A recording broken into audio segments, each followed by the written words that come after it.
welcome to another edition of Strategic Moves with Lou. I'm Mike Hendren, and to my right, I started to say left, maybe your left, my right, anyway, is Lou Itala. She's the owner-broker of Strategic Realty here in Wichita Falls, Texas. Lou, how has your week been? Oh my gosh, it has just flown by. I blinked and it was Friday. I know. We almost forgot it was Friday, didn't we?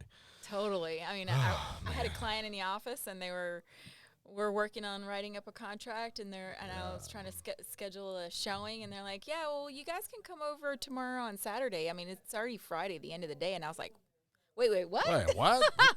What is going on here? I thought it was like Wednesday or Thursday or something, you know? Yeah. It just totally messes with you. It's worse when we have a holiday on a Monday because all of a sudden that day that you skipped because of a holiday, you're going to pay for it Tuesday, Wednesday, Thursday, Friday. You're going to pay for it every time. Catch up the whole week. Oh, yeah, every single time. Now, that's not our excuse this week, but we'll have that excuse soon. It's been a busy week. I mean, it's been just like one thing after another. We're sitting a couple here. Of good closings and a couple of, flops and couple of flops. couple of re-ups or whatever. Yeah, I've rebooted a couple of deals. Yeah, you've rebooted a couple I have. of offers. I have. That's always a good certainly thing. have. Yeah, two that I thought were just okay. We're Dead done in the here, water. and then it comes back anew. So all right, whatever. Well, that's always a good thing, though. That's the beauty about real estate is that Yeah. you never know what you're going to get one day to the No, next. you don't. And it's it's That little it's storm something threw new. us for a loop, It but did. now we're just getting back into the swing of things. Yeah, Burt Burnett, Texas is just now getting cleaned up really good. I drove past there the other day and Yeah. drove through there and there was like several parks and neighborhoods that just was just covered in trees. Yes. Like they were on the ground. Yeah, we had tree limbs down and whole trees laid over all over town. Lots like, of whoa. roof damage, building damage, carport covers, metal roofs damaged. Not so much the composition roofs. We didn't have any hail damage this time. There was almost no hail with that storm at all. One of my property management houses, they lost all their shingles. Yeah. Or half of the roof shingles. Yeah. So you had a lot of roof damage. A lot of trees were completely destroyed. I've noticed several people in the town have taken trees completely out now. They've cut them down because they came so close to falling on their house, and they're like, they started okay, getting scared. we're getting rid of this tree. This tree is going now. It's done. Yeah. Well, some of those neighborhoods, those trees have been there 40, 50, 60 years. They're huge. Those trees are 40, 50 feet in the big air. trees. Well, I do too, but Oh no. I don't love them when they fall on my house. Nah, I drive through some of these neighborhoods sometimes, the newer neighborhoods that have no vegetation. Yeah, I know. And it's just depressing. Well, you ever been to Vegas? You can't plant anything there. Yeah, it's all concrete. They don't allow you to. You can't plant anything up there that consumes a lot of water. You're not even allowed to. Oh, because of the droughts and. Well, it's very dry. I mean, they have. I'm trying to think of the name of their lake. They have one major lake there. It supplies all their water, and but because water is so scarce there, you don't see people with big, lush green lawns and huge trees and non-native plants everywhere. You just don't see that up there. That doesn't happen. It just doesn't happen. Well, that's it. I mean, my aunt, she's actually over in Virginia. Yeah. And we've been trying to talk her into coming and living here, closer to family. She just got over COVID. And thankfully they got a really mild case of it. But we've been trying to talk her into coming over here to Maryland. That's where she is at. And she's like, well, I just like my green. And I'm like, it's green. It's green here. It's green here. It may not be as green, but it's still green.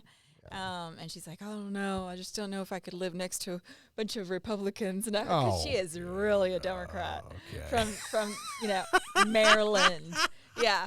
I was like, we're just the same as everybody else. Yeah. Come on down. We'll convert you. Yeah. I'm like, we'll loosen you up a little bit. We'll convert you. It'll be great. Yeah, she didn't want to come over here, so I've been trying to talk her, just Yeah. slowly and surely, because she says she can't talk to Trump supporters because Oh, good grief. they don't get it, and it's never having a good conversation. And I'm like, seriously, I don't know where people get that though. Everything with some people, everything has to become political, It's and like in either a one negative or- way. Yeah, exactly. You know, It's either the right or the left. Yeah. There's no in between. There's no, you know what? Let's just agree to disagree. there's people. You know, I mean, so people don't want to do that can't do anymore. that anymore. And It's I'm sad. just like, wow, if only. I was thinking about it the other day. I was like, if only I think I was born in like the wrong generation. I was born like 500 years too late, because I would have totally loved being in the wild, wild west. You know, where you just go into a hill, go into a mountain, Well, that wasn't quite 500 years ago, Lou. Well, 130 or 40 years ago. no, back in the 17, 18, 1900s. Yeah, so Yeah. that was like 400 or 500 years ago. Do you need a I'm just calculator? it was an estimate. It was an estimate. You know, I would like to be. What I was trying to think is, I would like to be in the days where you could just go and plant a flag. Oh, well, yeah. You know, yeah. claim your piece of land, Yeah. build your house, and nobody really messed with you. See, I thought you were going to be somewhere between Jesus and Shakespeare. No, okay, no, okay, no, all right. no. I'm okay. I mean, people back in the day, that's what they did. They would just, drive off into the sunset and, yeah. find a little plot of land that they could Well, live on. that's and- how so much of everybody was happy. where we live got settled. Yeah. You know, there was a time, the way Texas got settled is when Texas belonged to Mexico. Mexico was offering, I think, 4,000 acre plots of land, if I'm not mistaken, to families that would come to Texas and settle from the United States. And it was, pennies per acre. Yeah. And believe me, we don't sell anything for pennies an acre anymore. Well, I'm sure it was probably like 5 acres for a penny. It was very cheap. For $100, a family could come here and settle on thousands of acres of land and have a great time. But it was a very difficult time. And they just, no, I'm not saying, I don't really want to live in that, chicken pox and malaria. I kind of like my amenities nowadays too. So it's like a, contradiction of terms or whatever. But it just seemed like back in those days, people were happy, content with what they had. Well, and they you could really, just survive. you know, like right now, you can't even walk down the street basically without somebody accosting you about, or the news. Right now, the Well. news has just gone so freaking Well, crazy. there's a lot of negative right now. Exactly, it's And all negative and it's all depressing, And and I'm it's a- all like, I'll tell you something, folks. If you just walk out of your house and go talk to your neighbors, you'll find out you got a whole lot more in common with them than some people would lead you to believe. I'll just say Yeah. that right there. Just get out and meet your neighbors and meet the people around you. I just wish people would stop watching the news. I Yeah, think that's well. what people need to stop doing, is just stop watching the news, stop letting that lead your life. Well, more than and then anything just go and else. live your life, Yeah.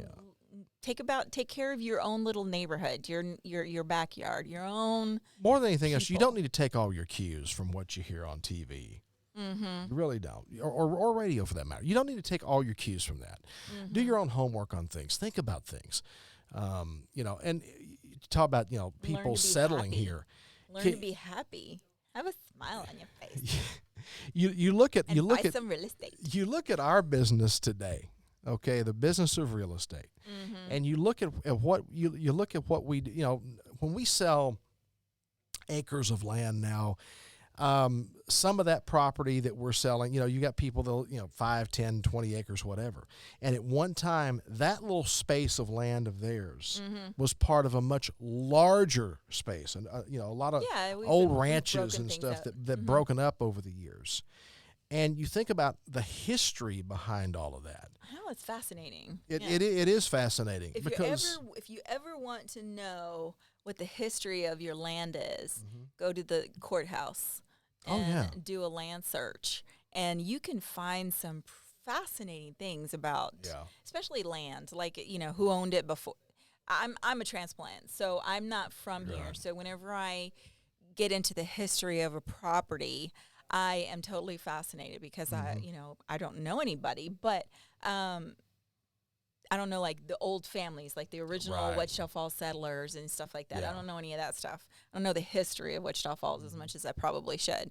But it's just fascinating to me to know how many times the title has switched hands. I once closed on a house that hadn't been sold for almost 60 years. Yeah. And the history on it was just fascinating. I went down to the courthouse, got a copy of the original title, and it was just so neat to look at this. And it turned out that the lady that originally had bought it was a black lady. And she had bought it with her husband. And back in I think it was like in the early 50s or late 40s, she had gotten divorced, which was unheard of. Oh, that was scandalous in those days. Yeah. And not to mention, they owned land, they owned property, and they had bought it. And it was fascinating to me, the amounts that they put on the contract. It was like $780 they had bought that house for, or the land, and then they built the house on it. And it was just fascinating. And then when she got divorced, and we had, the reason why I did all of this is because we were having a title issue. Yeah. Like there was an affidavit of heirship that never got done, or there was some sort of break in the title, and so we needed to go back into the history of this property in order to determine who could sell the property or who was entitled to the proceeds. Yeah. Who had the right to it? Yeah. Right. And so the lady had gotten divorced, had a child, and her child had the property now. Or no, her child sold the property to another gentleman, and then that gentleman sold it to the person that owned it now. So at some point, we had to go back 4 owners. Wow. In order to determine who actually owned this property. And it turns out that the original owner got divorced, and in the divorce, she was awarded the property, along with child support. Oh, really? And custody of the kid. Oh. Yeah, it was totally fascinating because you just didn't hear about that kind of stuff No, happening you in d- you- the 50s. It was And it was like $7.50 that he was supposed to send her every month for child support. it was things like that you just Bizarre. didn't talk about back then. Yeah. But when it comes to the history of the property, and even if you own a home on a standard size lot somewhere in the area, go back and look at the deed. Well, matter of fact, if you've got all your paperwork, you've got the deed history. In all likelihood, you've got the deed history somewhere in your files. I know I did. My first house I bought, The title commitment. we got the title commitment, and you could see all this history. And at one time, my property was part of an oil lease, and every piece of property within like a quarter of a mile of us, or half a it mile has of to us, at least be. was all oil lease property, and there were actually oil wells on that property. In the 1930s and 40s, there were oil wells on that property where my house was sitting. Wow. Now, of course, the environmental. mineral rights for that, Oh, they're gone. Yeah, Yeah. nobody owns the mineral rights for any property that we have surface rights at this point. We have surface rights, but the mineral rights were held by somebody else ages ago, and there's no way you can get it. You can't get your hands on them now, and there's no. probably no oil left to drill anyway. Well, not wish to there had mention been, it but- wouldn't be worth it because anytime they're going to be if you have a piece of land that's large enough that there could possibly be oil on it. Usually an oil rig is required to have at least 5 acres surrounding it without any improvements on it. I think it's 5 acres. Well, so the new construction a that's year happening in acre. Wichita Falls right now that you're involved in along Northwest Drive. So that field, that property that's bordered by North Beverly Drive, Loop 11, Northwest Drive, and Industrial Drive. That section right there is about 90 odd acres of property there. And at one time, there were active oil wells on that land. When I was a child, there were active pump jacks on that property. I wonder if they're going to make me do an environmental study or something. Well, I don't know. I mean, I can tell you exactly where they were too. I can show you where they were because I remember very well. And there, many years ago, I met a lady because my grandmother's house is in that area, and her house was built in the late '60s. So it was it was already a developed area. Yeah. But it wasn't as developed as it is today. But it was a developed area. But I met a lady years ago that actually lived on a dairy farm that was on that very property where those houses are being built now, or just north of it. And she pointed out exactly where their farmhouse was and where their fences were, and See, I almost wish we lived back in the days of that. Yeah. Now this industrial revolution that we've been a part of for the last 100 and something odd years is All I'm going to tell you is this. It's exhausting. You would miss air conditioning. Oh, no. I'm totally spoiled. I say that I'd like to live back in the wild, wild west, but really, in all truthfulness, I'm perfectly happy the way I am now. Yeah. I'm just disappointed sometimes, when I hear about all the stuff that's going on and how people are just being so ugly to each other. Yeah.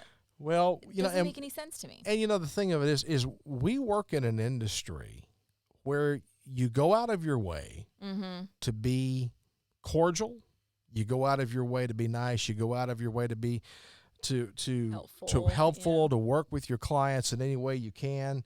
If you're working on a deal with, if it's a cooperative sale, you're working with the other agent, you're working with their people. Yeah, you got a professional response. Yeah, you have a responsibility to be a professional.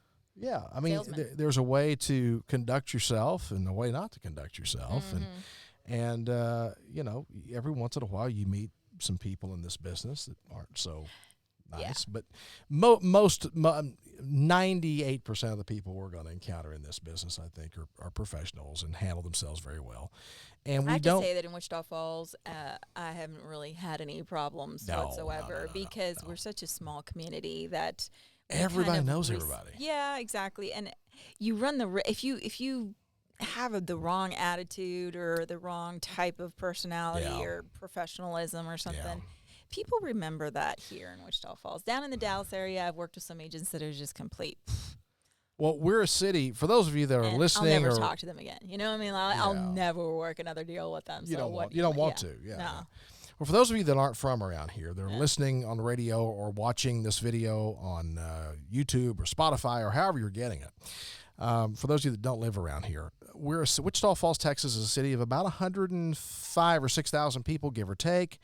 I think it's more like 120. Nah, they claim we've actually lost a little bit of population. The census did. I think we gained. I think we're closer to 108, 109 than we are 105. Oh, now, without a doubt. I think that we've gone even further than that. We may have. People haven't really filled out the census, or they weren't here in time for it. Oh, there's a lot of holes in that thing, and I could do a solid hour on that, but I won't. I can't remember for the life of me if I filled out mine. And I know that that's a bad thing, but I just don't remember. Well, first, you would have gotten something in the mail. Then you would have probably gotten something else in the mail. Then you would have got a knock on your door. At some point, the enumerators go out and they start. Anyone that didn't do a survey either online or submit a paper receipt. I might have done it online. Yeah. So if you did, then the enumerators didn't come to your door. The only reason the enumerators come to your door is if you failed to submit anything at all, either on paper or online, and then they come knocking and show you the badge. Hi, I'm with the Census Bureau. But anyway, where I was going with this is, we're a city of 105 to 110,000 people, give or take. And we operate like a city of 5,000 in many respects. Do we? I think we do. In that small town attitude. Oh, that community, that small community attitude. Take care of each other. It's for the most part. There are other communities in the state of Texas that are similar in size, and you don't always get that feeling there. I don't think that you get here. Here, and I think a lot of it has to do with our geography. We're about 2 hours northwest of Dallas. We're about 2 hours southwest of Oklahoma City. We're kind of in the middle of the two, just not smack dab in the middle, but pretty damn close. We're in a little bit of a bubble. We're 15 minutes south of the Red River. You could just practically throw a rock and hit Oklahoma from here, if you got a really good arm, anyway. But we have this small town atmosphere and mentality in so many ways, and so much of what we do here does operate like a community that's smaller than we are, I think. But at the same time, we offer all the amenities of any large city. I mean, now, thanks to you can get anything you want anymore. You don't have to, you can live anywhere. You can be anywhere and have almost anything you want now. Location. Yeah. But at the same time, it's like you can if you have internet, you can get anything you want. That's the thing now, and this is what's going to change the dynamic for the homeowner, for the property owner, in the near future here. I think this is going to be a real game changer for us. And I know there are some individuals and some groups that are doing studies right now on the delivery of high-speed internet services to rural areas. Yeah, like what Terry told us last time we were here. Yes, this is going to be a game changer because once you have high-speed internet available to even the more rural areas of Texas, then you can be anywhere. You can live anywhere you want to, and you're going to have access to all the information, all the technology. You can order anything you need, buy anything. You can do anything you need to do as long as you have that connection to the rest of the world. You don't have to be in a large metropolitan area any longer. You don't have to now. So I think a lot of people are going to start spreading out, and a lot of these metropolitan areas are going to be a little bit less populated. Well, and I think it's going to open up some opportunities for people like us. And you're going to start to see lands for sale in places that you haven't seen it before. Because bringing the technology to those areas automatically makes it more hospitable. It makes it worth more too. It does. But it makes it more hospitable, Lou, because right now, especially if you have to rely on the internet for your job, for example, well, you can't really go and live in an area that doesn't have good internet service. Yeah. You can't afford to. No, you have to have a good connection, so you have to be more closer to a town that can accommodate you. But there's a lot of industries now that are starting to go wireless. I mean, not wireless, but, what is the word for it? Virtual? Virtual. Yeah. Thank you. Yeah. They're starting to go virtual, and that's going to change the dynamic a little bit of these larger cities, because one of the reasons why people like or go to metropolitan areas is for the job. So if they don't have to be there, they're going to choose not to be there, because who wants to live in a 3-bedroom house or 3-bedroom apartment in a 30 floor high rise when you can live in a single family home? Exactly. Detached home. I think people have grown officially very tired of being stacked on top of one another. Yeah. And I know that I could never do it again. I lived in New York for about 5 years, and man, that was just a nightmare. Thankfully, it was in my 20s, so I didn't really care. Yeah. I honestly have never lived in a city that large. I have never had any desire to live in a city that large. You get used to it. I mean, now I couldn't possibly do it because I just don't have that. I don't have that kind of time to waste anymore. If you live in a big city, it takes you 45 minutes to an hour and a half to get anywhere or to do anything. So when I go to work, I had to go to work 45 minutes to an hour before I was even supposed to be there. Right. So that means that school starts at 6 because my kid has to go to school. And, so your whole life revolves around time. And one little snag in the fabric. One accident, one train delay, one whatever, and your whole day is shot. And I mean, they say that if you're in a metropolitan city, that life goes by quicker or something like that. And I'm like, I don't know. To me, in a metropolitan city, life goes by slower because it takes you so much more time to get places. Yeah. So basically, now I'm wasting my time on the bus or on the train or, So what do you do during that time? I mean, back in the 90s when I was in New York, you didn't do anything during your time on the bus. You just stood there because you didn't have cell phones and stuff like that. So you just stood there and wasted your brain cells away. Wait a minute, you were forced to pay attention to other people. Yeah, that is true. You had to watch yourself because otherwise somebody might come and pee on you or something. Like literally. See, that with me, that would start a fight real quick. Pull out the anyway, I never had anything like that happen, but there was one time when we were getting to the New York train station. No, not the train station. What's the one down in Manhattan, 42nd Street? I can't think of it right now. But anyway, not sure. the hub where the buses and the trains and everything. Grand Central. Grand Central Station. Yeah, that's Okay, what it's yeah. called. But we were getting to Grand Central Station at a late enough time that the buses wouldn't drop you off underneath it. Because usually they would drop you off underneath, and the underneath is on the inside. This bus dropped us off on the outside of Grand Central Station. So we had to actually, and it was like maybe 2 o'clock in the morning. I don't know. I was in my 20s. I don't really pay attention. But this was during the time of Judy Giuliani, when he was taking care of New York, and all the streets were, or right before Giuliani, and all of the streets were just covered in XXX. I mean, it was just like, everything around 42nd Street was just dirty shops. Oh, It was just horrible. But anyway, man. they dropped you off on the outside of 42nd Street, and you had to walk around the building to get to the main entrance, to get into the train station, because we needed to get a train over to New Jersey and yada yada. But they dropped us off on the outside, to make a long story short. And all I see at the end of this walk, because we're walking, down the street, is a bunch of flashing lights, emergency vehicles, police cars, fire trucks. Everywhere. Everything is, the whole street entrance is covered in these vehicles. And I'm just thinking, I was being flippant, just being silly, and I was like, oh great, somebody died.